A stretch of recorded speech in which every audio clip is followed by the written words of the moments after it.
Backdoor मुज़ाकरात कोई हो रहे हैं? ये नहीं हो सकता कि पाकिस्तान की सबसे बड़ी पार्टी को यरगमाल बनाई, अपने पाँव पे कुल्हाड़ी मार के आ रहे हैं। हमारे पास लगता है कि टैलेंट ही नहीं है। जो हमारा मेन टैलेंट है उनको तो एक्सपोजर ही नहीं है। और उन्होंने इंडिया को कहा है कि आप, मैं नहीं जाऊंगा, मैं यहाँ खड़ा हूँ। सिर्फ और सिर्फ अपने मफाद के बारे में वो सोचते हैं।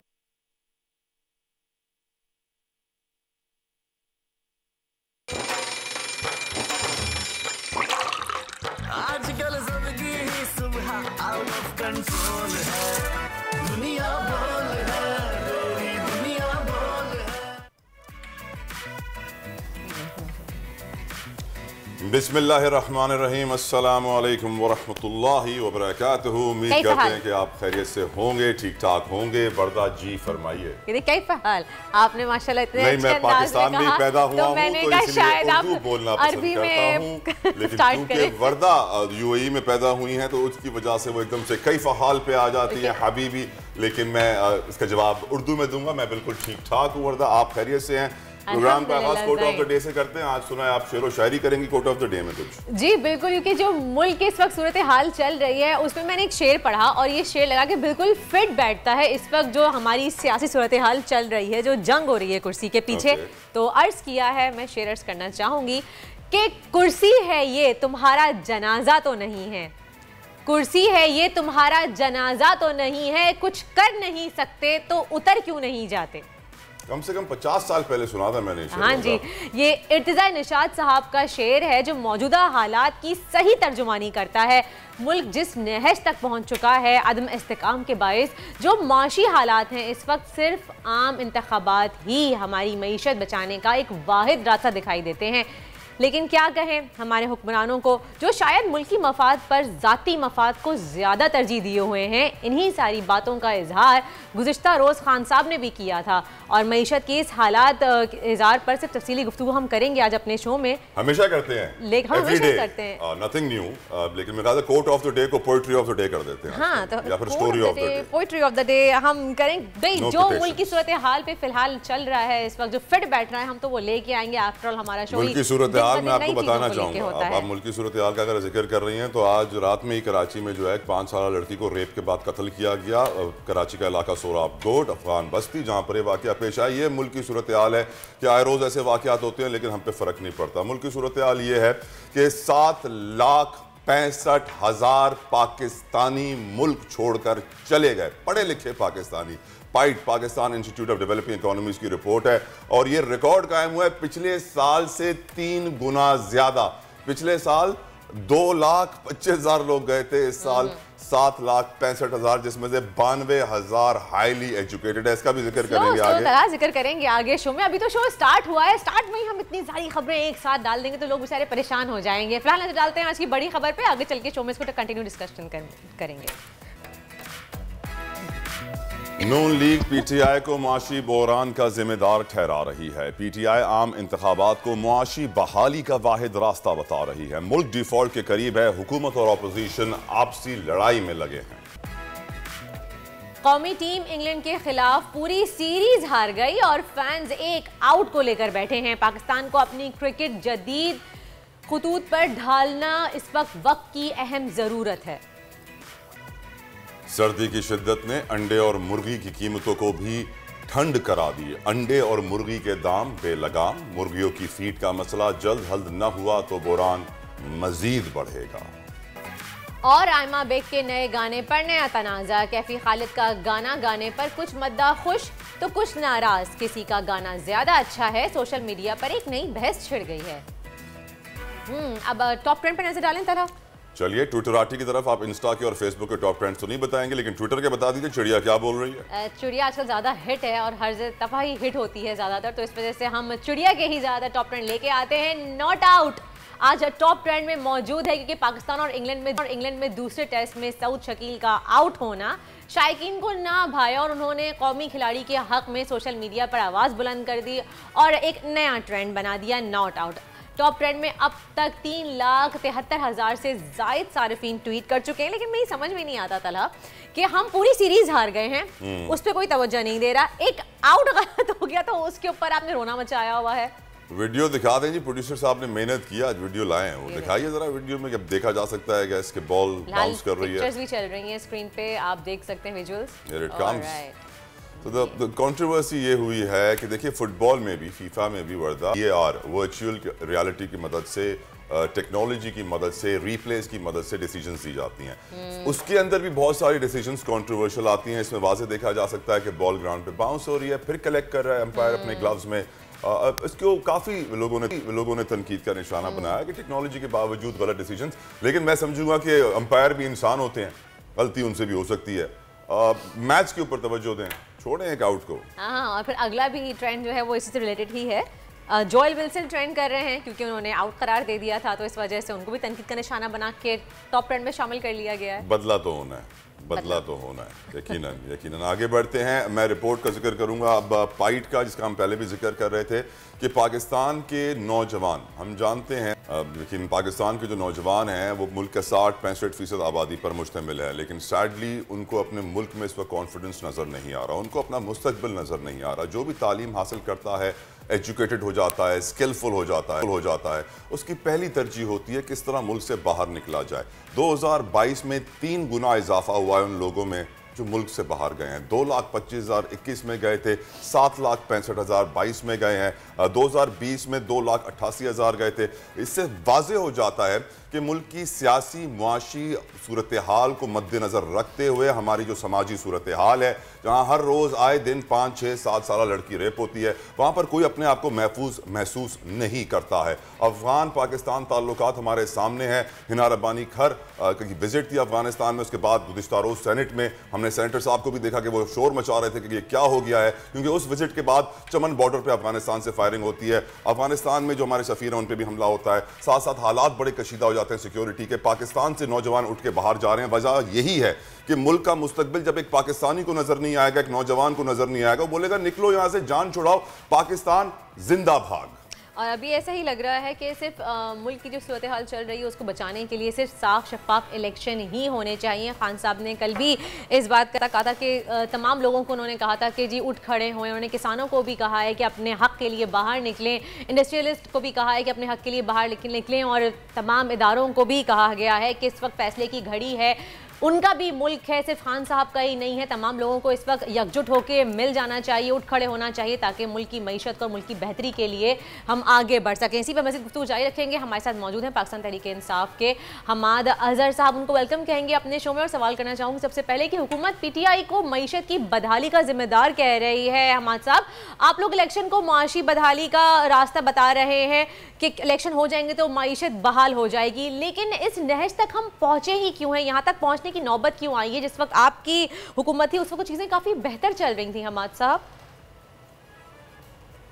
देखिए, पाकिस्तान की जो मईशत है वो मार्च तक तो उसके अंदर कोई ऐसे खतरात नहीं थे कि कहा जाए कि ये मुल्क दिवालिया के खुदा न खास्ता करीब जा रहा है, या यहाँ पे इतना बड़ा फॉरेन एक्सचेंज का क्राइसिस आने वाला है, या यहाँ पे कारोबारी जिंदगी बिल्कुल रुकने के करीब है।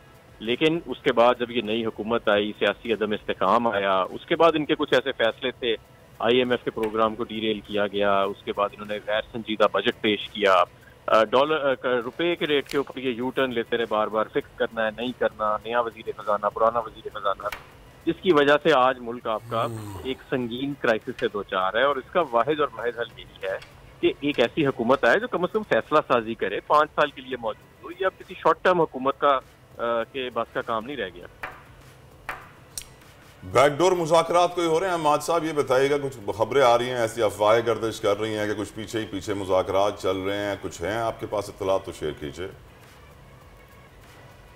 नहीं, मेरे तो भी इल्म में नहीं है कि ऐसी कोई एग्रीमेंट हुई है। हमारा तो 1 पॉइंट एजेंडा ही है, और वो ये है कि अगर इस मुल्क की मईशत को बचाना है और इस मुल्क के अंदर सियासी इस्तेकाम लेके आना है, तो ये भी हो सकता है कि आप पाकिस्तान की सबसे बड़ी पार्टी को यरगमाल बनाई रखें और मईशत आपसे चल ना रही हो, कोई आपके पास प्लान हो ना, और आप कहें कि जी ऐसे ही चलता रहेगा। तो हमारा 1 पॉइंट एजेंडा तो यही है। और अभी मेरे इल्म में नहीं है कि इसके ऊपर हुकूमत रजामंद हुई है कि नहीं हुई, लेकिन बहरहाल पूरा मुल्क तो इस पर ज़मानत। साहब हमाद साहब, आप लोगों का मुतालबा है कि इंतखाब करो और मुल्क बचाओ, ये आप लोगों की मुहिम चल रही है। फिलहाल अगर इंतखाबात हो भी जाते हैं तो इसके लिए 3 माह के लिए कोई इंटरिम हुकूमत लाना होगी, और इस वक्त मईशत की जो हालत है, इंटरिम हुकूमत आई भी तो 3 माह में क्या वो मईशत बर्दाश्त कर पाएगी उस हुकूमत को? देखें, जो इस हुकूमत का हाल है इसके अंदर कोई इकोनॉमिस्ट नहीं है, एक भी इसके अंदर कोई इनके पास प्लान नहीं है। इनसे तो वो जो 3 माह की बुरी हुकूमत आएगी वो इनसे तो 100% बेहतर ही होगी, और उसके बाद और वो भी मसले का हल नहीं होगी। वो 100% बुरी हुकूमत भी मसले का हल नहीं होगी, लेकिन इनसे बेहतर होगी। और फाइनली जो हल मिलेगा वो आपको 5 साल की जो एक स्ट्रॉन्ग स्टेबल गवर्नमेंट है, जिसे दूसरे मुल्क भी सीरियसली लेंगे, जिसके पास अवाम की हमायत होगी, और वो एक प्लान के तहत इस मुल्क को रेस्क्यू और करे सर हमारे मुल्क में 5 साल की तो स्ट्रॉन्ग स्टेबल हुकूमत आए। आपकी हुकूमत आएगी तो आपके पास मुआशी प्लान क्या है हम्माद साहब? देखिए, प्लान हमारा ये है कि आते साथ हमने 3 इमरजेंसीज लगानी है, एक्सपोर्ट्स, एक्सपेंडिचर और एनर्जी के ऊपर। एक्सपोर्ट्स जो है उनको फौरी तौर पे बहाल किया जाएगा, इंडस्ट्री को बहाल किया जाएगा, गैर जरूरी एक्सपेंडिचर को कट किया जाएगा, और एनर्जी जो है उसके जो स्ट्रक्चरल रिफॉर्म्स हैं जिसके हम रास्ते पे चल रहे थे अपने दौर के अंदर, उनको अब एक्सपेडाइट किया जाएगा, यानी उनको फास्ट ट्रैक किया जाएगा। जो काम पिछले 10 साल में नहीं हुए वो हमें अगले 6 माह के अंदर हंगामी बुनियादों के ऊपर फैसला साजी करनी पड़ेगी। हमें अपनी डेट की रीस्ट्रक्चरिंग करनी पड़ेगी, यानी कि जो शॉर्ट टर्म डेट ड्यू है अगले 2 सालों में, उसको हमें रिप्लेस करना पड़ेगा, सब्स्टिट्यूट करना पड़ेगा लॉन्गर टर्म टेन्योर के साथ, मल्टीलैटरल्स की डेट के साथ। इस सारे के लिए जाहिर है कि फैसला साजी होएगी। इस सारे के पीछे बहुत बड़े प्लान्स हैं जो हम तश्कील दे रहे हैं, हमारी टीम्स दिन रात मेहनत कर रही हैं, लेकिन इसमें अब ज़्यादा देर नहीं हम कर सकते, वक्त बहुत थोड़ा रह गया। सही। अच्छा हमाद साहब, एक तरफ हम डिफ़ॉल्ट की तरफ जा रहे हैं और दूसरी जानिब आलमी माहिरीन ये पेशगोई कर रहे हैं कि 2075 तक पाकिस्तान दुनिया की 6ठी बड़ी मईशत हो सकता है, अगर वो अपनी जितनी मनसूबाबंदी है उनको सही तरीके से प्लान करके उनको एग्जीक्यूट कर दे तो हम एक 6ठी बड़ी मईशत बन के सामने उभर सकते हैं 2075 तक। प्रैक्टिकली क्या ये पेशगोई सही साबित हो सकती है? आपका क्या कहना है इस पर? लेकिन तो इतनी लंबी पेशन गोइयाँ जो है ना, वो तो उसके अंदर पे बहुत ज़्यादा मफरूज़े आ जाती हैं। जाहिर है पाकिस्तान के अंदर वसाइल हैं, पाकिस्तान के लोग हुनरमंद हैं, मेहनती हैं, तो कोई किसी भी मुल्क को ज़्यादा देर गरीब तो नहीं रख सकते, अनलेस के क़यादत जो है वो बिल्कुल ही जिस तरह आजकल हमारी फारिग है उस तरह हो। तो उसकी बुनियाद पे जो मुल्क के पास वसाइल हैं उसकी बुनियाद पे ये पेशन गोई की जाती है। लेकिन मैं आपको ये ज़रूर बताऊँ कि जो जिस तरह से पिछले 8 माह में इस मुल्क के पोटेंशियल को और इसके प्रोस्पेक्ट्स को तबाह किया गया है, हमें 10 साल पीछे बल्कि इससे भी पीछे ले जाके फेंक दिया गया है। इस वक्त तो मैं आप ये भी कहना चाहूँगा कि डिफॉल्ट से ज़्यादा बुरी सूरत हाल डेवलप हो रही है, क्योंकि दिन ब दिन हमारी इकोनॉमी हेमरेज कर रही है, दिन ब दिन कारोबार बंद हो रहे हैं। आज भी एक सर्वे आया कि 15 लाख लोग जो हैं वो टेक्सटाइल इंडस्ट्री ने निकाल देंगे। बहुत शुक्रिया हमाद अली साहब। आपने जो मेरे ख्याल से आपकी सबसे काम की लगी हुई थी कि इमरजेंसी लगानी है एनर्जी में, एक्सपेंसेस पे और साथ साथ एक्सपोर्ट्स पे, ताकि मईशत को वापस ट्रैक पे लाया जा सके। लेकिन वर्दा आपने कल भी ये बात की थी 2075 वाली, में हंसा था, आपने आज भी बात की, मेरी हंसी निकली। जो मुल्क मुश्किल से 6 महीने की प्लानिंग करता है ना, वो 2075 का ख्वाब देखे तो कहा जाता है बिल्ली के ख्वाब में छींचड़े। और साथ साथ मैं आपकी तवज्जो ब्लूमबर्ग की रिपोर्ट की तरफ दिलवाना चाहूँगा। ब्लूमबर्ग ने अपनी खबर शाया कर दी है, इसमें वाज़ेह कर दिया है कि पाकिस्तान में जितने डिफ़ॉल्ट होने के आशारिये एलामिये जो इंडिकेटर्स होते हैं, जो निशानियां होती हैं डिफॉल्ट होने की, वो सारी पूरी हो चुकी हैं। डॉलर अफगानिस्तान एक्सपोर्ट हो रहा है रास्ते से। जो हमारा करंट अकाउंट डेफिसिट है वो हमारे लिए खतरनाक है, हमारी जो डेट पेमेंट्स हैं वो हमारे लिए खतरनाक है, हमारी जो बॉन्ड के ऊपर बढ़ता हुआ इंटरेस्ट रेट है वो हमारे लिए खतरनाक है, क्रेडिट डिफॉल्ट स्वैप 75% बहुत खतरनाक है। हमारी मुआशी हालात अंधेरों में है। हम अगले 6 महीने नहीं सोच रहे कि हम किस तरह जिंदा रहेंगे, किस तरह कर्जों की अदायगियां करेंगे, किस तरह 2023 में हम 24 अरब डॉलर्स का बंदोबस्त करेंगे।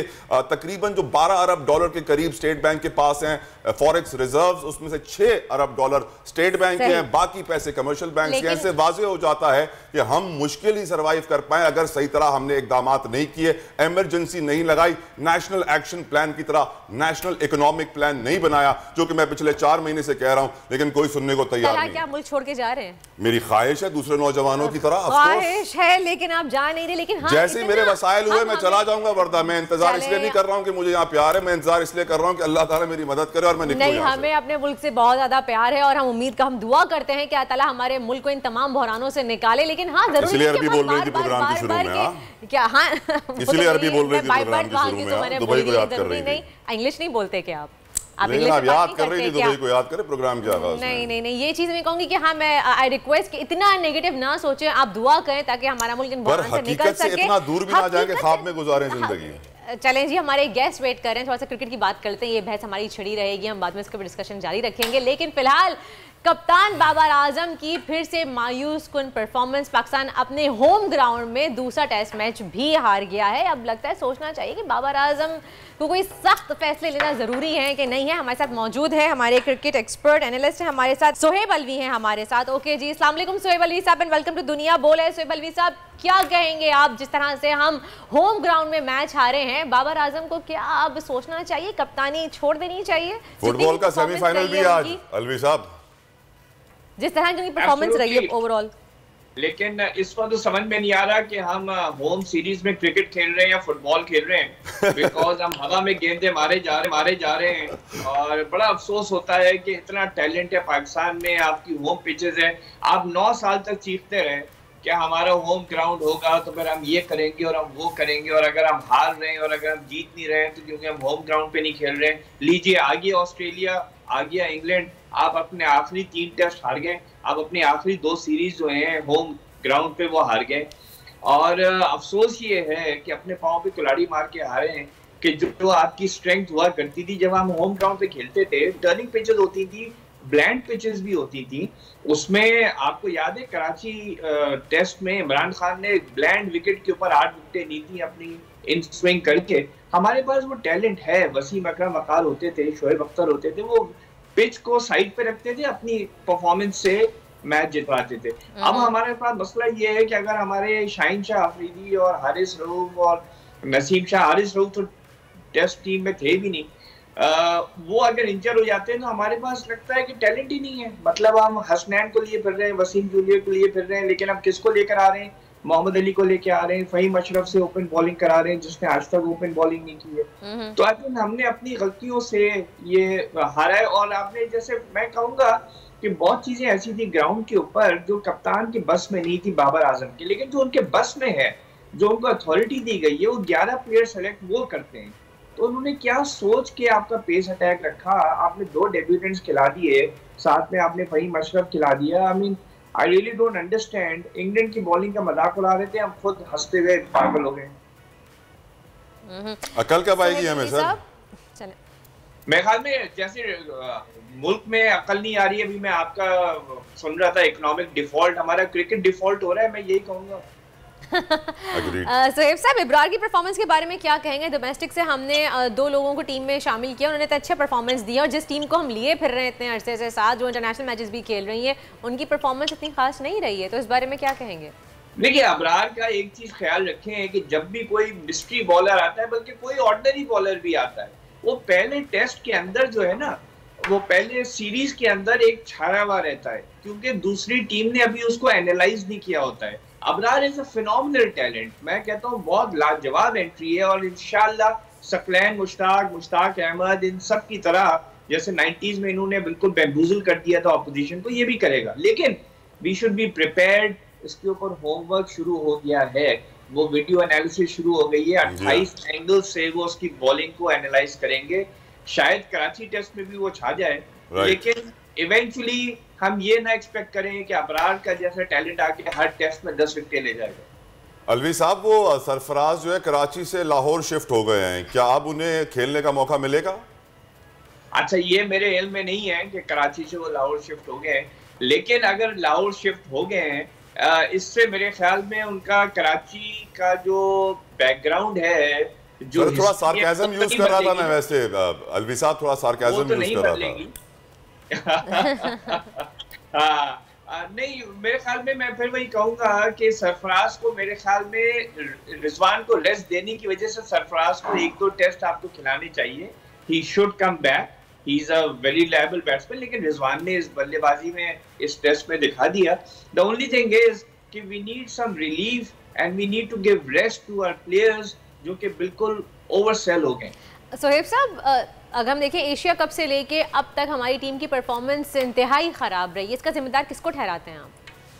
इसमें मेरे ख्याल में बांटना चाहिए जिम्मेदारी, क्योंकि जो स्क्वाड सेलेक्ट करते हैं, अब जैसे मोहम्मद वसीम हैं, उन्होंने जब ये 18 सेलेक्ट किए तो उन्होंने मोहम्मद अली को किस बेसिस पे किया? सिर्फ इसलिए कि 2 सीजन में वो विकेटें ले गए थे।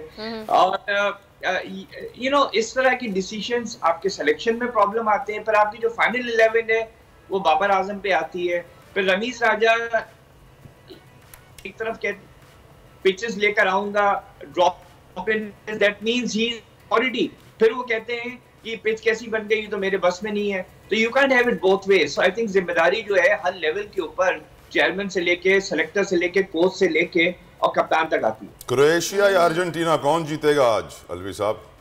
आई वुड, देखिए मैं अगेन क्रिकेट पे एक्सपर्ट हूँ, लेकिन मेरे फुटबॉल में शौक बहुत है। I would like Argentina to win, if only to get Messi another chance at winning the final. But मेरे जो ख्वाब है मोरक्को का ये कि मोरक्को। आमीन आमीन। आवाज रुक गई, लेकिन मैं समझ गया आप कह रहे हैं कि हम सब की यही ख्वाहिश है कि मोरक्को ये वर्ल्ड कप जीते, पहला मुसलमान मुल्क भी होगा, अरब मुल्क भी होगा, पहला अफ्रीकन मुल्क भी होगा। Thank you so very much Shoaib Alvi साहब, it's always a pleasure talking to you in the morning. लेकिन आज रात आपको जागना होगा मैच देखने के लिए, 12 बजे शुरू होगा। हाँ, 12 बजे मैच शुरू होगा और हमारी दुआ है कि इसमें तो मैं भी तलहा आपके साथ अग्री करती हूँ कि मोरक्को मैच जीत जाए। अरबी में बोले ना। एक ब्रेक लेते हैं। ब्रेक नहीं लेनी है, क्रोएशिया का जिक्र करना है। यहाँ पे क्रोएशिया के मैच के अंदर एक इशू ये हुआ था कि वहाँ की जो मिस क्रोएशिया थी, कतर ने बहुत सारी चीजें ऐसी की हैं जो तारीख में कभी नहीं हुई हैं। इस दफा ग्राउंड के अंदर नाजेबा लिबास पहनने की इजाजत नहीं थी। पहले क्या होता था, वो अंदर शराब नोशी करते थे, कपड़े उतारते थे, नाचते थे, ये करते थे, कोई लिमिट्स नहीं होती थी, जो चाहे करें। लेकिन इस दफा मिस क्रोएशिया ने जब कुछ रिवीलिंग क्लोथ्स पहने, कुछ मुझे ख्याल से उनकी क्लीवेज भी नजर आ रही थी, जिसकी वजह से उनको फिर ग्राउंड से बाहर निकाल दिया गया। बोला गया कि अगर आपको मैच देखना है तो please wear some decent clothes, you can not do public display of affection. काफी सारी चीजें मना है कतर में। इस्लामिक रिचुअल्स को, इस्लामिक इक़दार को, हमारे मजहब की जो इंपॉर्टेंट रूल्स होते हैं उनको इंपॉर्टेंस दी गई है और पूरी दुनिया को बताया गया है कि देखिए जी, हम अपने मजहबी रूल्स को कॉम्प्रोमाइज, सैक्रिफाइस नहीं करेंगे फीफा की खातिर, जिसकी वजह से कतर ने मेरा दिल जीत लिया। हाँ, तलाक जल्दी जीतना बहुत मुश्किल है, लेकिन ये एक बहुत अच्छी तरीके से एक अच्छी बात है जिस तरह से उन्होंने इस्लाम को रिप्रेजेंट किया है कतर ने इस फीफा वर्ल्ड कप के दौरान। It's really amazing. और इसी के साथ एक ब्रेक का वक्त है, ब्रेक की जाने बढ़ते हैं, मिलते हैं आपसे एक ब्रेक के बाद। आजकल जिंदगी ही सुबह आउट ऑफ कंट्रोल है, दुनिया बोल है, दुनिया बोल है। सिंगिंग जो है या म्यूजिक जो है उसका आप कहते हैं कि वो रूह की ग़िज़ा है, लेकिन ये वीडियो दिखाने का मकसद आपको ये था। तला, आपको म्यूजिक पसंद है? आप वैसे बहुत ही बोरिंग किस्म के आदमी हैं, बहुत ही खुशका, कहते हैं ना रेगिस्तान है तला। ऐसे ठरकी गाने सुनने से अच्छा है कि बंदा ना सुने। खैर, आप कंटिन्यू करें। गाने गाने होते हैं, आप कोई भी सॉफ्ट सॉन्ग हो, चाहे रॉक हो, सारे गाने प्यार मोहब्बत इश्क, ये चली गई, वो आ गया, वो मेरा दिल तोड़ गई पत्थर, ये बहुत हो गया यार।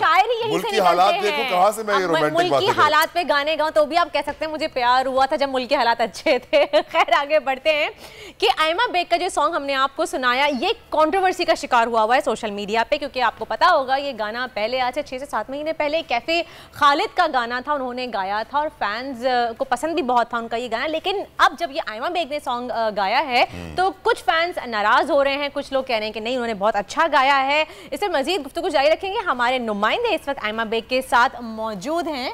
तो अच्छा, वो हर जगह पहुंच जाते हैं ना हमारे नुमाइंदे। मैं चाहती हूँ कि मैं भी उनके साथ जाऊँ ताकि हम भी पूछें कि भाई आखिर तरह आप मुझे बताएं, आपने कैफे खालिद का सुना ये गाना, आपको ये अच्छा लगा या वो अच्छा लगा? कभी सुना ही नहीं, कैसे बताऊं। खैर, अगर पर्सनल मेरी राय अगर ली जाए तो दोनों ने अच्छा गाया है, आयमा ने भी बहुत अच्छा गाना गाया है। लेकिन अगर हम खालिद का गाना सुने तो उनके गाने में दर्द है। खालिद मुझे वो याद है जिसने नहीं गाया था आयशा, वो कैफी खलील है। मुझे वो अरबी वाला खालिद अच्छा लगता है। अच्छा, आपको खालिद अच्छा लगता है। मैं तलहा, मुझे जब से वो कंफ्यूज कर रहे हैं। कैफे खलील, हमारे कैफे खलील, ये कैफी खलील है जिन्होंने ये गाना गाया है। उन्होंने थोड़ा दर्द में गाया है। जब उनका दिल टूटा था उसके बाद उन्होंने गाना गाया तो उनकी दर्द छलक रहा है आवाज से। लेकिन आयमा ने भी अच्छा गाया मगर उसे दर्द नहीं है। खैर, चलते हैं मोइन जुबैर की तरफ। हमारे नुमाइंदे इस वक्त आयमा बेग के साथ मौजूद हैं, वो चिट चैट कर रहे हैं आयमा से सॉन्ग से रिलेटेड। तो आइए, लड़कियों से चिट चैट करते हैं वैसे वो ज्यादातर, यही बता दूं मैं आपको। करते तो हैं ना, सुनिए क्या कर रहे हैं। इस वक्त हमारे साथ मौजूद हैं पाकिस्तान की नामवर गुलकारा आइमा बेग। इन्होंने अपने पहले गाने से ही पाकिस्तान ही नहीं दुनिया भर में अपने ह्यूज फ़ैन फॉलोइंग बनाई और अभी रिसेंटली एक गाना इनका रिलीज़ हुआ है, कहानी सुनो। ये गाना जो है वो पोस्ट ब्रेकअप पर बनाया गया है। तो जो लोग इस वक्त दिसंबर की सर्द शामों में उदास बैठे हैं तो वो ये गाना ज़रूर सुनिएगा। तो आइमा से इस गाने से मुतल्लिक मज़ीद बातें करते हैं। अस्सलाम वालेकुम आइमा। जी वालेकुम सलाम। सही इंट्रो दी है। मर्जी है आपकी, ठीक है, आपने जो मर्जी देना है, आपका आप अच्छा शो है। अच्छा। जो मर्जी चाहे। हाँ नहीं आप कमेंट कर सकती हैं। अगर इंट्रो अच्छा नहीं है तो आप उस पर खुद से बताइएगा कि कहानी सुनो। ये कहानी आयमा ने खुद से अपनी सुनाई है कहानी, या लोगों के जो कमेंट्स आते हैं, आपके फैंस के जो मैसेजेस आते हैं, उस पर ये आपने गाना बनाया या कवर सॉन्ग है? कवर सॉन्ग है बिल्कुल। ओरिजिनली ये गाना कैफ़ी खलील ने लिखा हुआ है और गाया भी उन्होंने, उनके ही लफ्ज़ हैं। लेकिन ये कि I can relate to the song to my I could relate to the lyrics. और not just me, I think कोई भी इंसान किसी फेज़ से गुजर रहा हो, अगर ऐसे फेज़ से गुजर रहा हो तो ये गाना उनके लिए परफेक्ट है। अच्छा, ये परफेक्ट गाना है। अच्छा, एक चीज़ बताएं, दो चीज़ें होती हैं, मोहब्बत में नाकामी और एक होती है इश्क में नाकामी। जो मोहब्बत में नाकामी है शायद उसमें बंदा बहाल हो सकता है, जो इश्क में नाकामी है वो एक बंदे को उदासी में और एक अलग दुनिया में ले जाता है। तो ये गाना असल में है किसके लिए? मोहब्बत वालों के लिए या इश्क वालों के लिए? मोहब्बत इश्क एक चीज़ नहीं होती। नहीं, मोहब्बत कुछ और है, इश्क जो है वो एक्सट्रीम लेवल है। अच्छा, हम मोहब्बत तक ही रहते हैं फिर। चलें, अच्छी बात है। ये गाना आपने रिलीज़ किया और इस गाने की अब तक यूट्यूब समेत मुख्तलिफ जो सोशल मीडिया प्लेटफॉर्म्स हैं उन पर काफ़ी ज़्यादा लोग पसंद कर रहे हैं और ट्रेंडिंग कर रहा है। तो अब तक आपको किस आर्टिस्ट की तरफ से आया कि अब अपकमिंग डेज़ में आप उनके साथ कोलैबोरेशन करें? अभी अली के साथ तो आपने किया था। अली कौन? अली ज़फ़र। ओह ऑफ कोर्स नहीं, वो तो काफ़ी टाइम हो गया किए। I think it's been a year now, but और बहुत सारी कोलैबोरेशंस आ रही हैं, लेकिन इट्स जस्ट दैट कि दैट्स फॉर माय एल्बम। तो मैं देयर लिटिल कॉन्फिडेंस, मतलब थोड़ी कॉन्फिडेंशियल हैं। आई कैंट रियली रिवील कि किनके साथ कोलैबोरेशंस आ रही हैं, but there are plenty of collaborations. या अच्छा, आपके पर्सनल लाइफ से मुतालिक हम भी सवाल कुछ पूछेंगे। आपकी अभी एज क्या है? 27 ईयर में आपने शोहरत की उन बुलंदियों को छुआ जो एक आर्टिस्ट काफ़ी अरसे से मेहनत करने के बाद पहुंचता है। तो ये इसके पीछे, इस जर्नी के पीछे किसकी दुआएं हैं या किसकी सपोर्ट रही है आपको? मेरी पूरी फैमिली की, पहली बात तो ये, बट अम्मी की दुआएं बहुत थी। अम्मी, आई थिंक मैं तो कुछ भी नहीं करती, मेरे से बहुत अच्छी बहुत सुरीली। तो ज़बरदस्त। इट्स मीन आइमा जो है वो मॉमीज़ गर्ल है, लेकिन तलहा आपको मोहब्बत हुई है कि इश्क हुआ है? अल्लाह का शुक्र है, ये सारी बीमारियां जवानी में होती थी, अब मैं इनसे दूर हूँ, अभी अब बच्चों वाला हूँ। लेकिन आई थिंक म्यूजिक को यूज करना चाहिए तब्दीली के लिए, रेवोल्यूशन के लिए, ना कि ब्रेकअप्स के लिए। ब्रेक लेते हैं। नहीं, आप आजकल जिंदगी ही सुबह आउट ऑफ कंट्रोल है, दुनिया बोल है, तेरी दुनिया बोल है। हुआ था इकरार हुआ था, कहानी सुनो जुबानी सुनो, मुझे प्यार हुआ था, इकरार हुआ था, दीवाना हुआ मस्ताना हुआ, तेरी चाहत में कितना फसाना हुआ, तेरे आने की खुशबू, तेरे जाने का मंजर, तुझे मिलना पड़ेगा अब ज़माना हुआ। सदाएं सुनो जफाएं सुनो, मुझे प्यार हुआ था, इकरार हुआ था, है तमन्ना हमें तुम्हें अपना बनाए, तेरे हाथों पे मेहंदी अपने नाम की सजाए, तेरी ले बनाए, तेरे सदके उतारे, है तमन्ना हमें तुम्हें अपना बनाए, नहीं मुश्किल वफा जरा देखो यहाँ, तेरी आंखों में बसता है मेरा जहां, कभी सुन तो जरा कहानी सुनो, जुबानी सुनो, मुझे प्यार हुआ था, इकरार हुआ था। Wow, amazing Hasan, thank you so much. सुबह सुबह इतना आपने एनर्जी भर दी, इतना अच्छा गाना गाया आपने। तो व्यूअर्स हमारे साथ मौजूद हैं सैयद हसन, जो एक फ्रेशर हैं, सिंगर हैं बाय प्रोफेशन और अभी नए नए इंडस्ट्री में आए हैं और माशाल्लाह से काफ़ी अच्छा परफॉर्म भी कर रहे हैं। और साथ ही हमारे साथ हैं जो हमने सुना है कि एक स्टार मेकर होता है, टैलेंट मेकर होते हैं। तो हमारे साथ हैं सैयद फ़ाहद, जो कि एक टैलेंट मेकर भी हैं, टैलेंट्स को काम भी दिलवाते हैं, उनकी PR मैनेज भी करते हैं। इंटरनेशनली बहुत ज़्यादा काम किया है इन्होंने, 30 से ज़्यादा इंटरनेशनल सेलिब्रिटीज़ के साथ इंटरव्यू कर चुके हैं, 400 से ज़्यादा इंटरनेशनल सेलिब्रिटीज़ के साथ काम कर चुके हैं और खुद भी एक्टर रह चुके हैं, प्रोडक्शन भी कर चुके हैं, एज ए प्रोड्यूसर भी काम कर चुके हैं। अगर शायद मैं इनकी डिटेल बताना शुरू करूँ तो शायद सेगमेंट खत्म हो जाएगा, लेकिन इनकी डिटेल्स खत्म नहीं होंगी। तो आइए इनकी ज़ुबानी ही सुनते हैं। अस्सलाम वालेकुम एंड वेलकम टू दुनिया बोले। वालेकुम, थैंक यू जी। फहद, इसरा हसन आपने देखा as a great talent. Yes. आप फॉर एग्जांपल अगर आपके पास आते हैं कि आप इनके लिए मैनेज करें, मीडिया कोऑर्डिनेट करें, क्या फ़ायदा होता है इन्हें? देखें, टैलेंट अभी हमारे यहाँ थोड़ा सा कंसर्न ये है आर्टिस्ट के साथ कि वो एज एन आर्टिस्ट वो कहते हैं हम क्रिएटिव आपको मटेरियल दे सकते हैं, आप हमसे जितना क्रिएटिव काम करवाएं हम वो कर सकते हैं। बट आप जहाँ उनसे मार्केटिंग की बात करते हैं, बहुत सारे आर्टिस्ट वो नहीं कर सकते क्योंकि उनको फोटे नहीं है, क्योंकि ज़ाहिर बात है उसका उनका बैकग्राउंड नहीं है, एजुकेशन उस तरह की नहीं है, एक्सपीरियंस नहीं है। तो उनके लिए वो टैलेंट मैनेजर और PR मैनेजर बेहतर रहता है। और इसी वजह से आप देखें अभी पूरी दुनिया में वर्ल्ड वाइड PR एजेंसीज़ हैं, टैलेंट एजेंसीज़ हैं जो टैलेंट को प्रमोट करिए और मैनेज करिए। अनफॉर्चुनेटली पाकिस्तान में थोड़ा डिलेमा हमारा ये है कि वो एजेंसीज़ मुश्किल से एग्जिस्ट करती हैं और जो एग्जिस्ट करती है उनके पास काम इतना नहीं आता क्योंकि आर्टिस्ट समझते हैं कि जी मेरी PR मैं खुद मैनेज करूँगा। तो you are one man army या फिर एजेंसी है आपकी अपनी? नहीं, I am one man army, but ये हो कि मेरे पास फिर डेडिकेटेड लोग हैं जो मैं रिसोर्स करता हूँ, आउटसोर्स करता हूँ। आपकी रिसोर्सेज ज़्यादा हैं, अकॉर्डिंग टू दैट आप काम करते हैं। सही है। मैं हसन की तरफ बढ़ना चाहूँगी। सबसे पहले तो मैं ये कहूँगी कि मुझे ऐसा लग रहा है देख के, अल्लाह आपको नहीं लग रहा है कि अली अंसारी बैठे हुए हैं एक सेकंड के लिए? हाँ वो तो है, पर मैं सोच रहा हूँ हसन को जो है अपने दूसरे भाई के बाल दे दूँ। अगर ये बाल उनके पास होते तो शायद उनका म्यूजिक सिंगर का करियर जो है ज्यादा फायदेमंद रहता। बाल बढ़ा लें आप। नहीं, मुझे अली अंसारी से बढ़ा नहीं पाता, बहुत रिजेंबल करते हुए लग रहे हैं। हसन ये बताइए, बहुत लोग मिला रहे होते हैं। हाँ नहीं, वाकई आप बहुत रिजेंबल करते हैं। अच्छा, हमारे यहाँ जो नए टैलेंट आते हैं, स्पेशली अगर हम न्यू कमर सिंगर्स की बात करें, तो उनको अपने में कहूँ कि इंडस्ट्री में कदम जमाने के लिए बहुत मेहनत करनी पड़ती है। और आज अगर हम देखें इस दौर में तो वो सिंगर्स आ ही नहीं रहे, उस तरह से बन नहीं। जैसे अगर हम पहले की बात करें, फाखिर थे, अली हैदर थे, या आप कोई भी फेमस अली जफर, आतिफ असलम, लेटेस्ट नाम है। नहीं वो तो चलो फिर भी है, लेकिन अब तो बिल्कुल भी नहीं बन रहे ना। क्यों? वजह क्या है? इतना आप लोगों को स्ट्रगल क्यों करनी पड़ती है? या इतनी अच्छी आपकी आवाज़ है, इतना अच्छा टैलेंट है आपके अंदर, फिर भी आगे क्यों नहीं आ पा रहे? आई गेस बहुत सारे टैलेंट है हमारे कराची में, पाकिस्तान में, लेकिन मुझे ऐसा लगता है कि शायद हमें प्लेटफॉर्म नहीं मिल पाता सही जहाँ पे हम अपने आप को रिकग्नाइज़ करवा सकें।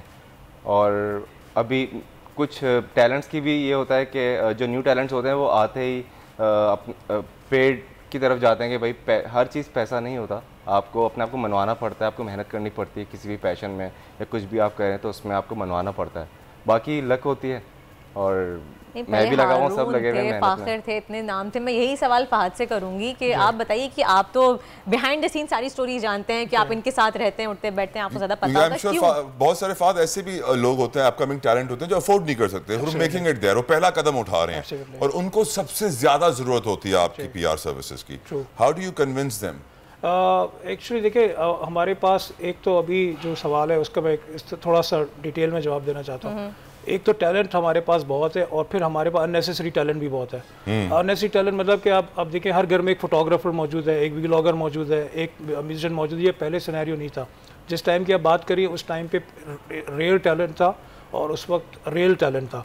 तो आप अभी क्या है कि अभी हर बंदा समझता है कि मैं एक सुपरस्टार हूँ, मैं एक व्लॉगर हूँ, मैं एक मीडिया स्टार हूँ, मैं टिकटॉकर हूँ, जो भी है।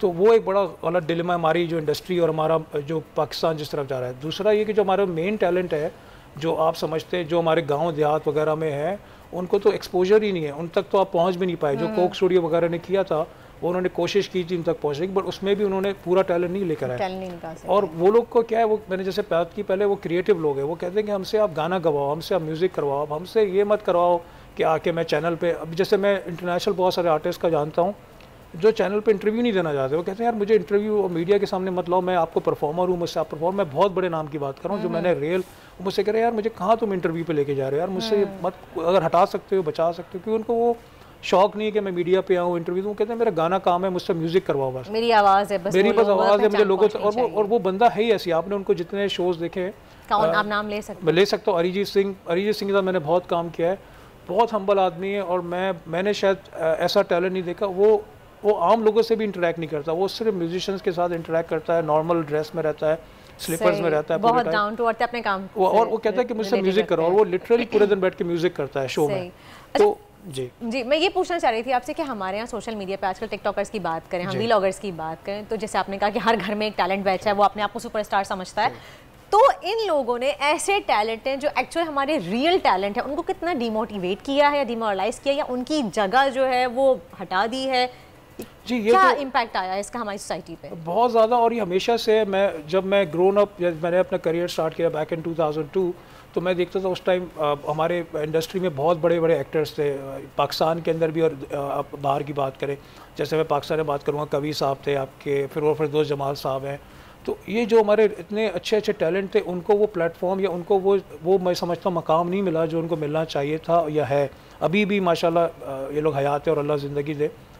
मैं कहता हूँ जो टैलेंट है ना हमेशा हमारे पास, और इसमें लेजेंड्स हैं, और मैंने हमेशा ये देखा है, अभी जैसे अभी रिसेंटली अफजाल अहमद साहब का इंतकाल हुआ, जिस सूरत हाल में हुआ, मुझे देख के अफसोस हुआ, शर्मिंदगी भी हुई कि हम लोग टैलेंट को कहीं पर मैनेज नहीं करते, कोई बॉडी नहीं है हमारे पास, कोई अथॉरिटीज़ नहीं है जो रिस्पेक्ट करें, जो शायद दूसरी कंट्री में बहुत फैसिलिटीज़ होती है, और इसी वजह से आप देखिए ना हमेशा एक अच्छे टैलेंट की फॉलोइंग हमेशा से कम है। अगर मैं बात करूं इंडिया की भी, ओम पुरी साहब थे, अमरीश पुरी साहब हैं, नसीरुद्दीन शाह, हमारे पास टैलेंट बैठे। मैं इनसे पूछना चाहूँगी, हसन तुम्हारी कितनी फॉलोइंग है?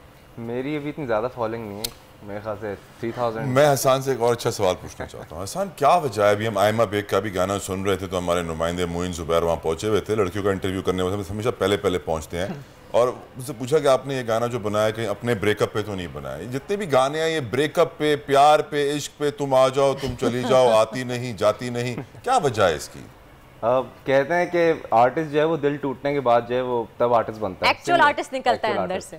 लेकिन मैंने तो बहुत पहले ही स्टार्ट किया था, उस वक्त मेरा कोई दिल विल नहीं टूटा था, दिल कुछ मेरा और तो नहीं टूट गया? नहीं, कुछ और नहीं टूटा, दिल मेरा टूटा बस मेरी मदर की डेथ के बाद। तो अब जब भी मैं गाना गाता हूँ तो अगर मुझे अपने अंदर दर्द फील करना होता है तो मैं अपनी अम्मी को याद करता हूँ, और उस तरह से फिर करता हूँ कि म्यूजिक के थ्रू मेरा जो मैसेज है वो दूसरे फाद, ऐसा जो नया टैलेंट है वो आपकी सर्विसेज से कैसे फ़ायदा उठाए?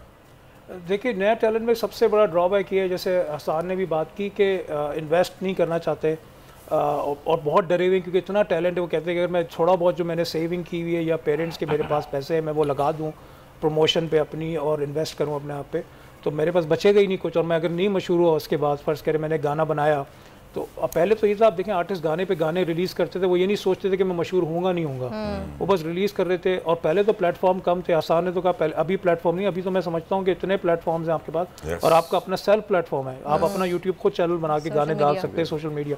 पहले तो आर्टिस्ट के पास को जब मैंने काम किया तो उस वक्त तो यूट्यूब भी मुझे पता नहीं था, मुझे मेरे किसी वो कैसेट रिलीज करवाने के लिए रिकॉर्ड कंपनी से जाके डील करनी पड़ती थी, और टीवी पे अगर आपने काम किया तो वो सीडी के लिए आप 20-25 दिन तो सिर्फ भागते थे डायरेक्टर के आसपास, सर मुझे एक मेरा काम की वो दे दें, सीडी दे दें, रिकॉर्डिंग दिखाना है, क्योंकि वो टीवी पे एक दिन आता था, फिर रिपीट टेलीकास्ट अगले दिन हो गई, किस्मत से हो गई और खत्म। आपके पास ना मोबाइल होते थे आप रिकॉर्ड करें, ना आप VHS पे रिकॉर्ड कर सकते, वो आप एडिटर की और डायरेक्टर की। डोंट यू थिंक इस टेक्नोलॉजी के ज़माने में आपकी ज़रूरत कम पड़ गई? अब नहीं, देखिए हर चीज़ की ज़रूरत हमेशा होती है और उसका एसेंस हमेशा होता है, बट ये है कि अभी लोग सेल्फ प्रमोशन खुद कर रहे हैं, सेल्फ मैनेज खुद कर रहे हैं, उनके अपने प्लेटफॉर्म है, उनके भाई उनको मैनेज कर रहे हैं। आसिम अजहर की बात हुई, उनके भाई उनको मैनेज कर रहे हैं। सजाद अली साहब की बात करूँगा तो एक टाइम तक सजाद अली साहब खुद अपने आप को मैनेज कर रहे थे, अगर कोई क्वेरी होती तो खुद मैनेज करते थे। तो इस तरह का जो ट्रेंड है, फैमिली में राहत फतेह को उनके पहले उनके फैमिली में ही मैनेज करे चलो, तो वो लोग समझते हैं कि हमारी फैमिली में लोग मैनेज करेंगे। एक प्रोफेशनल को काम देना, वो समझते हैं कि पता नहीं शायद हमारा बिजनेस ले जाएगा, हमारा काम ले जाएगा, बट ऐसा नहीं है। प्रोफेशनल एजेंसीज हैं, बट हमारे यहाँ वही है ना कि हमारे यहाँ सब बंदे अपने आप को सबसे ज़्यादा अच्छा समझते हैं और दूसरे पे रिलाय समझते हैं कि हमने गलती कर दी, मैं कैसे उससे काम मांग सकता हूं। ये बताएं फाद, आपने कभी सिंध में ट्रैवल किया है? पाकिस्तान में ऑल ओवर पाकिस्तान ट्रैवल किया है बाय रोड? नहीं, मैंने ऑनेस्टली पाकिस्तान तो मैंने एक्सप्लोर ही नहीं किया इन अ रियल एसेंस। चलिए सून इंशाल्लाह। हसन आपने किया है? बलोचिस्तान तक ओके, अब इशू ये है कि पाकिस्तान में अगर आप पंजाब में घूमेंगे और केपीके में घूमेंगे तो आपको हर जगह एक्सीलेंट सड़कें मिलेंगी, बेहतरीन रोड्स मिलेंगे जिन्हें मोटरवे कहते हैं। लेकिन अगर आप सिंध में घूमेंगे तो ऐसे लगेगा कि शायद सिंध यतीम, लावारिस या फिर सौतेला बेटा है, क्योंकि यहाँ पर मुल्तान टू सक्खर तो मोटरवे था, उसके आगे सिर्फ खड्डे ही खड्डे, तबाही तबाही, गाड़ी बेचारी रो पड़ती है शहर घर पहुँचते पहुँचते। लेकिन आज एक अच्छी खबर जो मैंने सुनी सुबह को, बड़ी खुशी हुई कि वजीर आजम पाकिस्तान मियाँ शहबाज शरीफ M6 मोटरवे हैदराबाद टू सक्कर का इफ्तिताह करने जा रहे हैं, जनसंगे बुनियाद रखने जा रहे हैं। इफ्तिताह तो उस वक्त कहा जाएगा कि जब उसको कंप्लीट कर लिया जाएगा, लेकिन इस वक्त ग्राउंड लेइंग सेरेमनी है जिसके बाद आगाज होगा काम का। कोई 3.07 अरब सोचिए इस पर लगेंगे। अल्लाह करे कि सही तरह लगे, उसी क्वालिटी का मोटरवे बने जिस क्वालिटी का पंजाब में और हम केपीके में देखते हैं। हमारे नुमाइंदे उन्होंने रिपोर्ट किया है वहां से, गुलाम शब्बीर वहां मौजूद थे, लाइव हमारे साथ इस वक्त। गुलाम शब्बीर, बताइए कितनी देर में ये तकरीब का इफ्तिताह होगा? वजीर आजम हैदराबाद पहुंचे हैं या नहीं? जी, वज़ीर आज़म शहबाज शरीफ आज हैदराबाद पहुँचेंगे, कुछ देर के बाद पहुँचेंगे और एयरपोर्ट हैदराबाद जो है वहाँ पे तकरीब मुनक़द की गई है। और M6 मोटरवे जो कि सक्खर टू हैदराबाद ये मोटरवे है जो कि बनेगा, उसका संगे बुनियाद वज़ीर आज़म साहब आज रखेंगे और कुछ देर बाद पहुँचेंगे। इसमें वज़ीर आला सिंध और यहाँ के जो MPA MNA जो हैं वो शहबाज शरीफ का इस्तकबाल करेंगे। और यहाँ पे उससे कबल जो है, वैसे आम तौर पे तो शहरों की सफाई सुथराई नहीं होती, लेकिन लतीफ़ाबाद की जो किस्मत है वो आज हमें थोड़ी अच्छी दिखाई दे रही है। उसकी वजह यह है कि अचानक सफाई सुथराई के जो इंतज़ाम आते हैं वो VIP जो शख्सियत आती है तो करवाए जाते हैं। जो गड्ढे थे रोडों में, उन गड्ढों में पत्थर जो हैं वो डलवाए गए हैं, रेती डलवाई गई है, जबकि डामर वगैरह से साफ़ नहीं करवाए गए। किस्मत तो शहर की वैसे आमतौर पे नहीं बदलती, लेकिन जब कोई VIP शख्सियत आती है तो अचानक सफाई सुथराई के इंतज़ाम जो है वो इंतज़ामिया को और ज़िले इंतज़ामिया को जो है वो आ जाते हैं और वो इंतज़ाम शुरू हो जाते हैं। तो वज़ीर आज़म साहब आज पहुंचेंगे। हमें मालूम है गुलाम शब्बीर, ये सिंध का वो सूबा है जहां पर एक DC 182 करोड़ कैश निकालता है, दूसरा DC 300 करोड़ कैश निकालता है। एक पकड़ा गया, दूसरा अजरबैजान में पार्टी कर रहा है। ये मुझे बताइए कि सुना है अंडे मुर्गी भी पार्टी कर रहे हैं हैदराबाद में, बड़े महंगे हो रहे हैं। जी बिल्कुल, अंडे और मुर्गी के अगर हम बात करते हैं तो ये जो मौजूदा हुकूमत वफाकी उसके जो 7 माह हैं उसमें मुर्गी और अंडे जो हैं उसकी 50% कीमत जो है उसमें इजाफा हुआ है। मैं आपको बताऊं कि इस वक्त अंडे फ़ी दर्जन जो है वो 300 रुपये के चल रहे हैं और जो रिटेल प्राइस है एक अंडे की वो 25 रुपये फ़ी अंडा है, जबकि होलसेल प्राइस जो है वो 23 रुपये है। जबकि मुर्गी की अगर हम बात करते हैं तो सरकारी रेट आज का जो है वो 418 रुपये है, जबकि 450 तक जो है मुर्गी चल रही है। 50% 7 माह में इस हुकूमत में जो है वो मुर्गी और अंडों की इजाफा, जिससे आवाम जो है उसमें गम और गुस्सा पाया जाता है। इस वक्त एक शहरी बुजुर्ग हमारे साथ मौजूद है, उनसे बातचीत कर लेते हैं। अच्छा ये बताइएगा कि मुर्गी और अंडों की जो कीमतें हैं ये आती हैं, कम नहीं होती? कम कभी नहीं कम हो जाती है, बढ़ जाती हैं।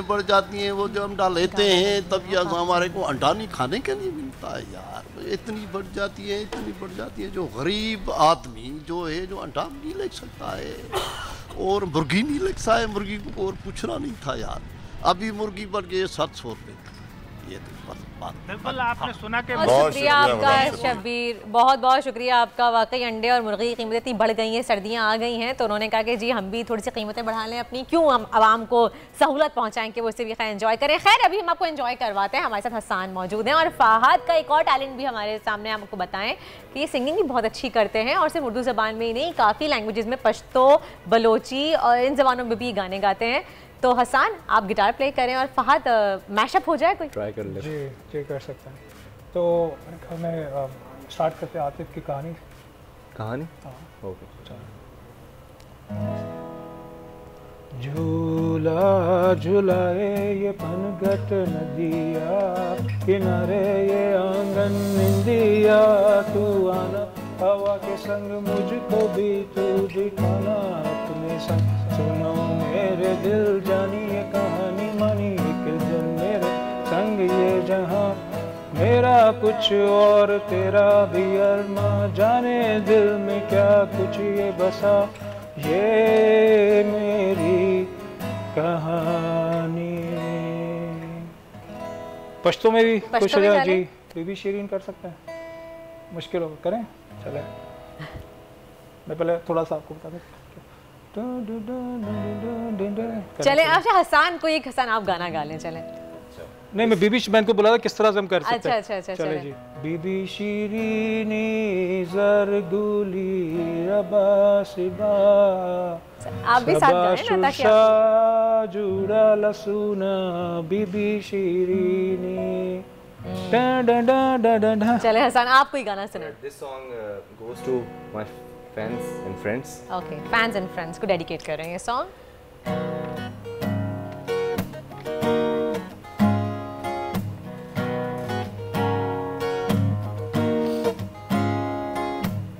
कैसे कहूँ मैं तुमसा कोई ना है, जज्बात मेरे सभी तू ही जाने, जितना भी देखो दिल भर ना पाए कैसा समा है, हम तुम यहाँ हैं जाहिर करूँ क्या है जो मेरे इरादे तेरे हवाले में, किसी बहाने जाहिर करूं क्या है जो मेरे इरादे।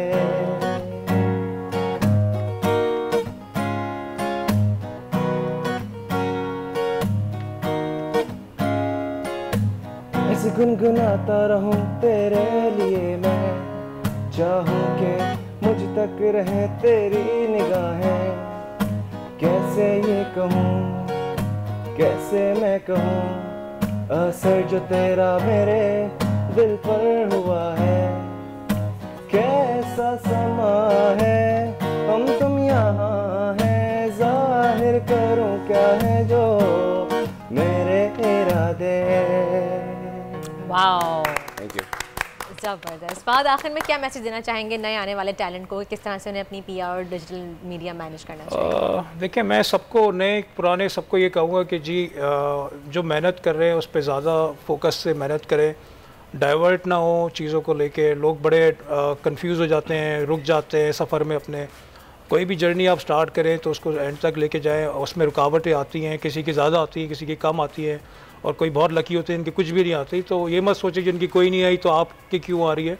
अपनी जर्नी कंटिन्यू करें और उस पर आप जितना इन्वेस्ट कर सकते हैं टाइम पैसा, क्योंकि वही आपकी इवेंचुअली आपको पे ऑफ करेगा सम पॉइंट। हसन आप क्या कहना चाहेंगे? मैं ये कहना चाहूँगा न्यू टैलेंट को कि अपना जॉनर से हटके नहीं गाएं, आप जो अच्छा अटैम्प्ट कर सकते हैं वो गाएं और सीखें, और हर प्लेटफॉर्म को जो है वो अवेल करें और एक अच्छी PR एजेंसी आएगी। एक अच्छी PR एजेंसी आएगी। Thank you so very much guys for coming on our show. It was pleasure talking to you, Hassan Thank you so and much. Fahad. आपके बहुत बहुत शुक्रगुजार हैं कि आप आए, सुबह से वक्त निकाला आपने। एक ब्रेक का वक्त हुआ जाता है, ब्रेक के बाद प्रोग्राम जारी रहेगा, हमारे साथ रहेगा। आजकल जिंदगी ही सुबह आउट ऑफ कंट्रोल है, दुनिया बोल है, दुनिया बोल है। Welcome back after the break. आप देख रहे हैं दुनिया बोल है और अब आपको अपडेट कर देते हैं मौसम की सूरत हाल से। तो कल कोयटा समेत बलूचिस्तान के मुख्तलिफ इलाकों में तेज़ बारिश के बाद मौसम मज़ीद सर्द हो गया है और कोयटा में अब पारा -2 से भी नीचे रिकॉर्ड किया गया है। इनफैक्ट कल रात तक सुनने में आ रहा था कि 0 रिकॉर्ड किया गया है। दूसरी तरफ आज से दोबारा शुमाली और बलाई इलाकों में बर्फबारी शुरू होने का इम्कान है।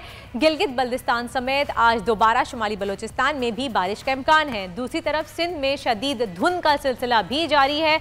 सुबह और रात के वक्त बालाई सिंध यानी कि सखर, खैबर पख्तून, खैरपुर में, लड़काना में और रायपुर रीजन में शदीद धुंध देखी गई है। रात के वक्त अंदरूनी सिंध में भी, कराची के जुनूबी इलाकों और ठट्टा डिवीज़न में भी ठंडी हवाएं और शदीद धुंध की पेशगोई की गई है। आज कराची में कम से कम दर्जा हरारत 18 रहेगा, लाहौर में 8, इस्लामाबाद में भी 8, कोयटा में -2 और पेशावर में कम से कम दर्जा हरारत 9 डिग्री सेंटीग्रेड रहने का इम्कान है। लेकिन सिंध में धुंध बहुत ज़्यादा है, तो इट्स अ रिक्वेस्ट कि प्लीज़ गाड़ी सेफली चलाइएगा और जब भी आप गाड़ी चलाएं हैज़र्ड लाइट ऑन कीजिएगा। बिला वजह घरों से बाहर ना निकलें, घरों में ही रहें। अगर काम से जाएँ बहुत ध्यान से गाड़ी चलाएँ और एहतियात करें। ये तो थी वेदर अपडेट। अब चलते हैं तलह की तरफ। मौसम के साथ साथ मुआशी और सियासी हालात भी अब सर्द होते जा रहे हैं। मुल्क की नौजवान आबादी जो 60-70% के करीब है, उनको मुस्तकबिल ज़्यादा अच्छा नज़र नहीं आ रहा, जिसकी वजह से pied Pakistan institute of developing economies ने जिस वक्त रिपोर्ट शाया की है, जिसके मुताबिक 3 गुना ज़्यादा पिछले साल से लोग पाकिस्तान से नौजवान बाहर गए। साल 2,25,000, इस साल 7,65,000 लोग मुल्क छोड़कर चले गए हैं, जिसमें से 92,000 लोग एक्सट्रीमली टैलेंटेड, एक्सट्रीमली स्किल्ड, जिसमें डॉक्टर्स, इंजीनियर्स और दूसरे एजुकेटेड, हाईली एजुकेटेड लोग शामिल हैं, मुल्क छोड़ के जा रहे हैं। अगर मुल्क सब इसी तरह छोड़ते जाएंगे और पाकिस्तान जिंदाबाद के नारे की जगह पाकिस्तान जिंदा भाग के नारे लगाएंगे, तो फिर यकीनन इस मुल्क का मुस्तकबिल बहुत ज्यादा खतरे में होगा। मोटिवेशनल स्पीकर हैं, किसी तारुफ के मोहताज नहीं है, बड़े मारूफ हैं। डॉक्टर जावेद इकबाल साहब मेरे साथ मौजूद हैं। डॉक्टर साहब, thank you so very much for giving us your time. ये बताइए कि अगर इसी तरह नौजवान मुल्क छोड़ते जाते रहे और पाकिस्तान जिंदाबाद की जगह पाकिस्तान जिंदा भाग के नारे लगते रहे, तो फिर क्या होगा हमारा मुस्तकबिल? ऑलरेडी अगले 6 महीने तारीख नजर आ रहे हैं। जावेद साहब, मैं चाहूंगी थोड़ा सा हमारी नौजवान नस्ल को, हमारे पाकिस्तानी लोगों को और तलहा समेत लोगों को थोड़ा मोटिवेट करें कि क्यों ये लोग पाकिस्तान छोड़ के भागना चाह रहे हैं। तलहा भी चाह रहे हैं कि वो पाकिस्तान छोड़ के चले जाएं। देखिए, मोटिवेशन जो है वो कोई टीका नहीं होता ताकत का कि उसके लगाने के बाद आदमी खड़ा हो जाए। उस जिस्म के अंदर अपनी भी एक जान होनी बहुत जरूरी है। देखिए, नौजवान हमेशा रोल मॉडल्स को फॉलो करते हैं। हमारे आपके चैनल में, बाकी चैनल्स में, मीडिया में जो लोग हाईलाइट हो रहे हैं, जो ग्लोरीफाई हो रहे हैं, जिनके बारे में 24 घंटे बात हो रही है, वो लोग हैं जो पाकिस्तान में सिर्फ हुकूमत करने के लिए आते हैं, घर उनके मुल्क से बाहर हैं। इसी तरीके से हमारे जो बड़े जर्नैल हैं वो भी यहाँ अपनी मुद्दत मुलाजमत पूरी करने के बाद बाहर चले जाते हैं। हमारे ब्यूरोक्रेट्स का भी बाहर बहुत ज्यादा ठिकाना है। ऐसी सूरत के अंदर वो लोग जो पॉलिसी मेकर्स हैं, वो लोग जो पाकिस्तान के निज़ाम को पिछले 40, 50, 60 साल से चला रहे हैं, उनका तो एतबार पाकिस्तान पर है नहीं। और एक नौजवान बेचारा जिसने एमबीबीएस किया और एमबीबीएस करने के बाद अब वो 15 जगह पर एप्लीकेशन दे के रिजेक्ट होकर फिर रहा है, उसको हम ये कहते हैं कि इसको मोटिवेशन का टीका लगा के यहाँ रोक दिया जाए। तो ये बहुत ही नाइंसाफी की बात है। हमें ऊपर से रोल मॉडल। दूसरी एक और बात ये है, दूसरी गुजारिश ये है कि किसी भी बीज को फलने फूलने के लिए एक मुवाफिक जमीन चाहिए होती है, जरखेज जमीन चाहिए होती है, उसको पानी चाहिए होता है, सर्दी गर्मी से बचना चाहिए होता है। हमने अपने मुल्क के अंदर उस तरह के हालात नहीं रखे। यहाँ हिफाजत नहीं है, यहाँ बिजनेस फ्रेंडली एनवायरनमेंट नहीं है, यहाँ एंटरप्रेन्योरशिप को प्रमोट नहीं किया जा रहा, यहाँ नाइंसाफी है। तो लेकिन जावेद साहब, अगर सभी नौजवान नस्ल जो हमारे पढ़े लिखे लोग हैं वो सभी बाहर चले जाएंगे तो फिर हमारे मुल्क का क्या बनेगा? किसी को तो मोटिवेशन होनी चाहिए ना, किसी को तो सही सोचना चाहिए पॉजिटिवली। जो हमारे मुल्क में रहे, आप इंडिया की मिसाल ले लें, लंदन में भी जो वजीर आजम बने हैं वो इंडिया के हैं और उन्होंने इंडिया को कहा है कि आप पढ़ाई के लिए यहाँ पे आए, आपको ऑनरेबल वीजा मिलेगा, उसके बाद फिर आप वापस जाएं। निकालता है साल के। इंडिया के जो मिनिस्टर हैं वो एम्बेसडर गाड़ी में चलते हैं। इंडिया के जो रिजर्व्स हैं वो $600 अरब से ज्यादा हैं। आपके पास अगले 6 महीने जिंदा रहने का एक क्वेश्चन मार्क लगा हुआ है। एक वक्त था जब इंडिया भी इसी बुरी सूरत हाल से गुजर रहा था, आज इंडिया कहाँ खड़ा है? ऐसा ही है जी बेटा। बात यह है, मैं और आप बैठकर यहाँ मातम कर सकते हैं और इसका गिला कर सकते हैं और इंडिविजुअली अपनी मिसालें दे सकते हैं। हम ये कह सकते हैं कि मैं नहीं जाऊंगा, मैं यहाँ खड़ा हूँ। आप ये कह सकती हैं कि भाई आप यहाँ अपनी जो भी एबिलिटीज है उनको इस्तेमाल करेंगे, लेकिन ये बिल्कुल ऐसे होगा, कुछ मामले इनफरादी तौर पर हल करने से हल नहीं होते। इनके लिए एक इज्तिमाई पॉलिसी चाहिए। देखिए, एक सिंपल सी बात यह है, पाकिस्तान के अंदर एक इदारा होना चाहिए, वो इदारा ये करे कि मुल्क से बाहर से कोई भी पाकिस्तानी यहाँ आना चाहता है, फर्ज कर एक इंजीनियर आना चाहता है, एक सॉफ्टवेयर का इंजीनियर आना चाहता है, वो उस इदारे को खत लिखे कि ये मेरी क्वालिफिकेशन है, ये मेरा तजुर्बा है, ये मैं पाकिस्तान की खिदमत कर सकता हूँ, मैं पाकिस्तान आना चाहता हूँ। अगले दिन आप उसके लिए वो इदारा जो है वो जॉब प्रोवाइड कर दे, उसके रोजगार को प्रोवाइड कर दे, वो बंदा यहाँ आ जाएगा। जावेद साहब, डॉक्टर साहब, जिस मुल्क में छोटी कम उम्र लड़कियां किडनैप होकर स्मगल हो रही हों, जिस मुल्क में बुनियादी जरूरियात सबसे बड़ा कारोबार हो, मैं बात कर रहा हूं सेहत की, मैं बात कर रहा हूं तालीम की, जिस मुल्क में इंसान जैसे ही पैसे वाला बनता है तो पहली चीज उसको डर ये लगता है कि कोई मुझे लूट के चला तो नहीं जाएगा, सिक्योरिटी ना होने के बराबर है, जिस मुल्क में रईस के लिए कानून कुछ और है, गरीब के लिए कानून कुछ और है, क्या सर्वाइवल होगा उस मुल्क में? सर जी, इस सवाल का जवाब तो आपने खुद ही इसका दे दिया है। एक्चुअली जो आपने कहा है ये सवाल नहीं है, ये जवाब है। अब ये है कि इसका करें क्या? इसका करने के लिए जो हमारे स्टेक होल्डर्स हैं बड़े, उनकी जिम्मेदारी बुनियादी तौर पर बनती है। मैं और आप सर, उस स्टेक होल्डर का स्टेक बाहर अमेरिका में है, क्यों जिम्मेदारी पूरी करेंगे? बस फिर नहीं होगा। अगर मैं एक डॉक्टर हूं, मुझसे कोई आके ये कहे कि मेरा मरीज है, तो अब उसको पेशाब भी नहीं आ रहा और उसके जो है चेहरे पर भी सोज आ गई है, उसकी आंखों में भी यरकान आ गया है, उसको सांस भी ठीक नहीं आ रहा, वेंटिलेटर पर भी 40 है उसकी रीडिंग आ रही है, तो बताएं इस मरीज का क्या बनेगा? अब इसका जवाब मैं क्या दूं? इसका जवाब मैं देता हूं, लेकिन मैं मरीज को कहता हूं कि आप अल्लाह से दुआ करें। बेशक आपने बहुत अच्छी बात कही जावेद साहब, आप हमारे साथ रहिएगा। उनसा हमारे साथ वो प्रेडिक्शंस करती हैं, टैरो कार्ड रीडिंग करती हैं, उनसे भी थोड़ा सा जान लेते हैं कि वो क्या कहती हैं सितारों के बारे में, उनके कार्ड के हवाले से मुल्क की सूरत हाल क्या निकलती है। उनसा वेलकम टू दुनिया बोल है, गुड मॉर्निंग उनसा, जरा बता दें जल्दी से आपके कार्ड्स क्या कहते हैं। वैसे तो बहुत बुरी सूरत हाल नजर आ रही है, लेकिन आपके कार्ड्स के अकॉर्डिंग क्या मुल्क में कुछ बेहतरी आने के इम्कानात हैं? जी गुड मॉर्निंग वर्दा। अच्छा, जहाँ तक आप लोग बात कर रहे हैं मुल्क के यंगस्टर्स की, यूथ की और पाकिस्तान की, तो उसके हवाले से देखिए कार्ड्स जो मैंने निकाले हैं, 9 ऑफ पेंटिकल्स का कार्ड है, 9 ऑफ वॉन्ड्स का कार्ड है, 5 ऑफ सोर्ड्स का कार्ड है।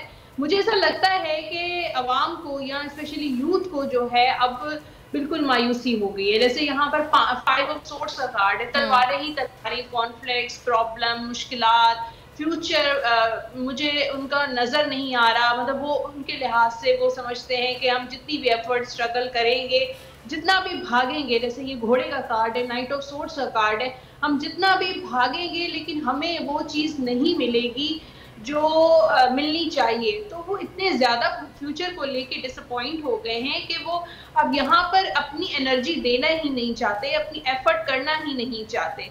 लेकिन अगर मैंने जो एक और कार्ड निकाला है 4 ऑफ वॉन्ड्स का, तो मुझे लगता है कि इनको मिलकर अभी भी पाकिस्तान में बहुत कुछ है और टीम वर्क है, यानी कि अगर बहुत सारे लोग मिलकर पाकिस्तान की बेहतरी के लिए काम करें तो बहुत कुछ अच्छा अभी भी हो सकता है।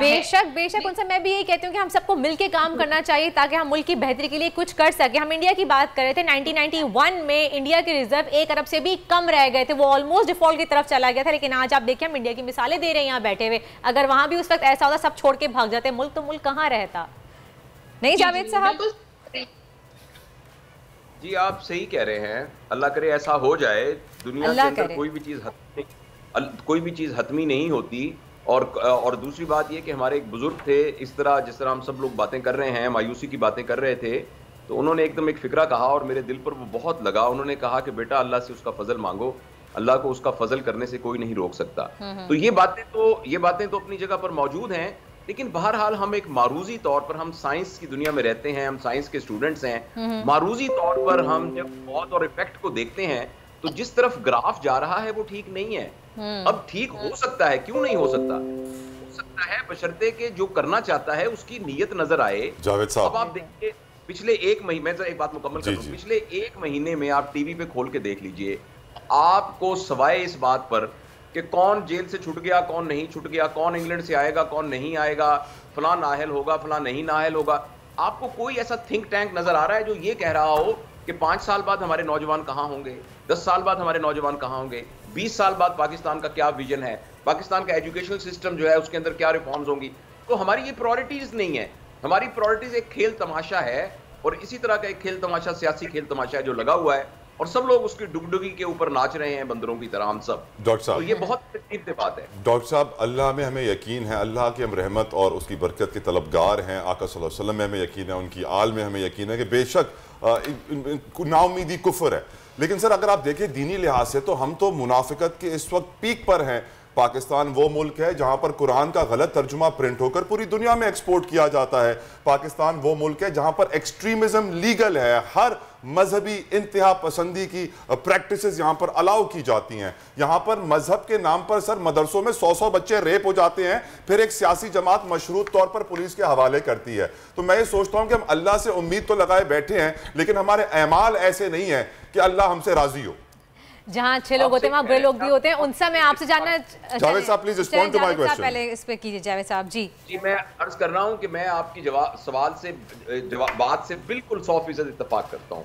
कोई ऐसी चीज नहीं है जो मैं इसमें इजाफा कर सकूँ। आप बिल्कुल सही कह रहे हैं कि हमारे अमाल इस काबिल नहीं है और हमें इनफरादी तौर पर अपने गिरबान में झांकना पड़ेगा और इज्तिमाई तौर पर हमें झांकना पड़ेगा।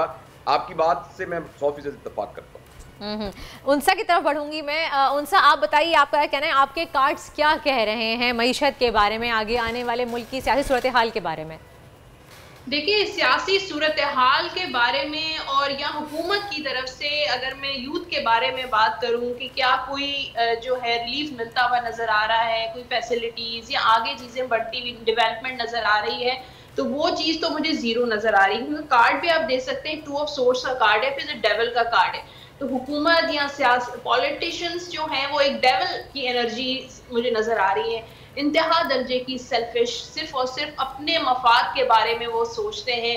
वो कुछ भी, वो अवाम के बारे में या स्पेशली यूथ के बारे में वो कुछ भी, उनकी प्लानिंग्स भी नहीं है, ना ही वो कुछ करेंगे यहाँ पर। लेकिन फिर भी जो है वो कार्ड, जो नेक्स्ट कार्ड है, द स्टार का कार्ड है, फेथ एंड होप्स का कार्ड होता है, यानी कि अच्छी उम्मीद फिर भी रखनी चाहिए, अल्लाह पे भरोसा रखना चाहिए, इंसानों पे जो है वो भरोसा रखें, हम अल्लाह पे उम्मीद अच्छी रखनी चाहिए। यहाँ पर 8 ऑफ वॉन्ड्स का कार्ड भी मैंने देखा है। तो जो आप वर्दा ग्राफ एक कह रही हैं कि कुछ अरसे से जो है वो ज्यादातर जो लोग हैं वो वहाँ बाहर बैरून मुल्क जा रहे हैं, ये स्पेशली जो यंगस्टर्स हैं वो वहाँ जा रहे हैं, तो ये ग्राफ जो है वो अगले साल बढ़ता हुआ नजर आ रहा है। 2023 में इसकी ज्यादती नजर आ रही है, यानी कि आगे ये चीज और ज्यादा लोग जो हैं वो शिफ्ट होंगे एजुकेशन के लिहाज से या अपनी इमिग्रेशन, ये सारी चीजें। तो यहाँ पर ट्रैवलिंग का कार्ड है, आप देख सकती हैं, शिप बनी हुई है इसमें। बहुत बहुत शुक्रिया, बहुत बहुत शुक्रिया उनसा शाह। डॉक्टर जावेद इकबाल आप हमारे साथ मौजूद थे। उम्मीद करते हैं कि पाकिस्तान का मुस्तर हो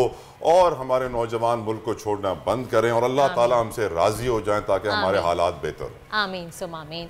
और अब शामिल करेंगे एक स्टोरी। आपको बताऊं कि यूके में तारीख की सख्त तरीन सर्दी की पेश गोई दुरुस्त साबित हो गई है। इस वक्त सूरत हाल ये है कि यूके के मुख्तलिफ हिस्सों में बर्फबारी के बायस ज़मीनी और फ़िज़ाई सफ़र के रास्ते महदूद हो गए हैं। लंदन शहर की सूरत हाल ये है कि क्रिसमस की आमद है लेकिन लोग घरों तक महदूद होकर रह गए क्योंकि इतनी ज़्यादा बर्फबारी हो रही है कि घर से बाहर निकलना मुश्किल हो गया है। यकीनन global warming, climate change is an issue for the whole of the world.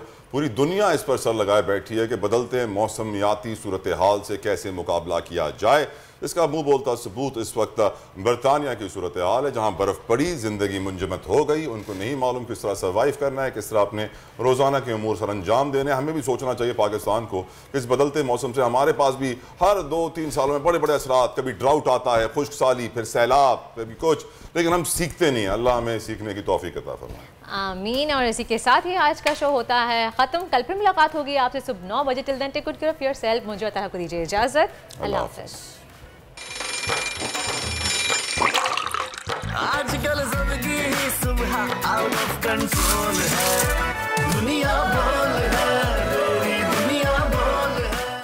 तारीख में पहली बार इमरान खान, आसिफ अली जरदारी, शहबाज शरीफ, मरियम नवाज, मौलाना फजल रहमान और बिलावल भुट्टो सब एक साथ चलना रहे हैं सिर्फ बोल पर। सबसे ज्यादा व्यूज और सबसे ज्यादा रेटिंग के साथ बोल आज भी रहा नंबर 1 पर। सब्सक्राइब करें और बेल दबाएं ताकि कोई खबर रह न जाए।